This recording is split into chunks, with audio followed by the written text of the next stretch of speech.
Horror movies have always been an integral part of my development growing up. I mean, before I ever saw one, I remember scouring the web, reading reviews and articles to get pieces of the gory details that I knew my parents would never let grace our television set. I grew up in a conservative evangelical environment, so my parents were doing things like rushing us by even the camp creepy decor that families would put outside in the yard for Halloween because it was demonic and we were going to get possessed or something. Away, Satan! But I couldn't help myself. That's what I always wanted to watch. I would see a clip, see a trailer, even just hear my friends talking about it, and suddenly I was hooked. Even as an adult, I mean, last year my top, not even movies, my top 100 songs was almost all horror soundtracks and a little bit of Enya. But both of those artists have like a similar atmosphere to their music, very cinematic style of making music.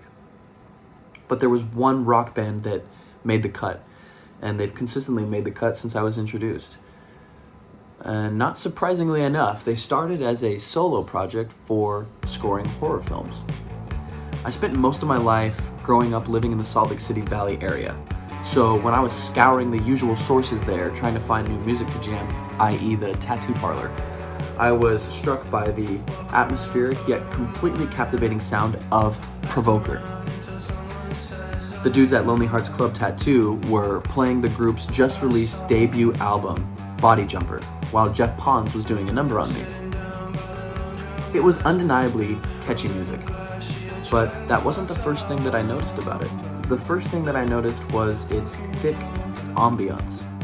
Jeff was putting a deadly looking vampire lady in the ditch of my arm, this one right here, if you can see her. And he felt like, we need to put some vampire music on. We need something to set the vibe. And boy, was he right.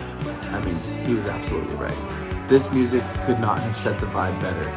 Because, at the time, I was working as a delivery driver, delivering roofing material for a construction company. So, I was going around the Wasatch Front, spending most of my day with an earbud in, listening to, you guessed it, classic Gothic literature. I would go through books like Carmilla and the Castle of Otranto while I was pulling up to job sites. I remember crying to Wuthering Heights while I'm carrying bundles around to this unfinished garage. So, putting Provoker's album on in between long stretches of listening to these books could not have been a more perfect vibe. I mean, it was like a blanket for my soul. Comforting, nostalgic, still capturing the haunted aesthetic. I was in love. In 2023, Provoker released their sophomore effort, Demon Compass. It's clearly the same band, but the lyrical themes have become more intimate, and the songwriting has gotten even catchier without descending into modern pop music. Songs like It's in My Head could easily slot into radio airplay. They're nearly channeling the sounds of Passion Pit, sounding more like 2010's emo than modern goth. But it's tracks like Valley Ghoul that are clearly invoking the charismatic earnestness of the Smiths or the haunted cry of the Stalker that really display not only the band's range, but their mastery over this aesthetic that they're wielding. The syncopated, clean hi-hats over the album's closer, Deadly Insect, feel like hypnosis over the nostalgic, longing melodies.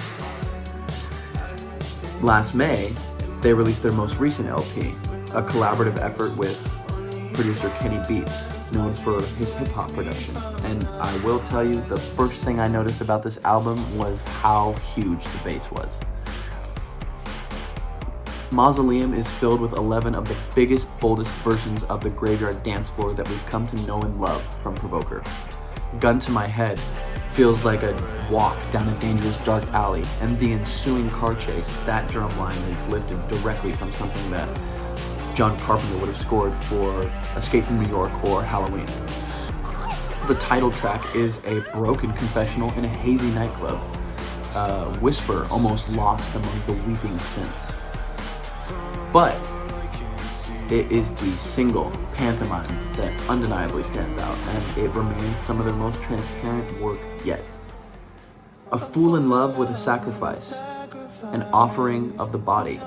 These lyrics paint a picture of tragic love while glimmering 80s guitars sing over the deepest darkwave beat you can dance to. I mean, this music is incredible. It is so atmospheric, it is so catchy, and it is so like at home, being exactly where it is. I don't know if Provoker themselves would manifest that this is modern goth music, but for someone that listens to a lot of The Cure, Depeche Mode, those kinds of artists from the 80s, it's easy to see that this is the modern iteration of that. A lot of versions of this kind of music can appear, and they end up taking on a more digital background. You know, it feels like the music was made by a computer. Not necessarily in a bad way. We have artists like Mr. Kitty, but it's clearly darkwave, whereas Provoker is channeling something that's very unique with their subdued, easy vocal, those crisp driving drum machines, the textured layered synths, and that distinct mid-tone guitar. It feels very purposeful, very, very, very unique, and it is a clear aesthetic that you can carry into any storytelling experience or working experience that you have throughout your life or day. I try to expand my musical palette as much as I can stand, so my top artists and albums rotate frequently throughout my playlists, but since being introduced, Provoker has always remained at the top.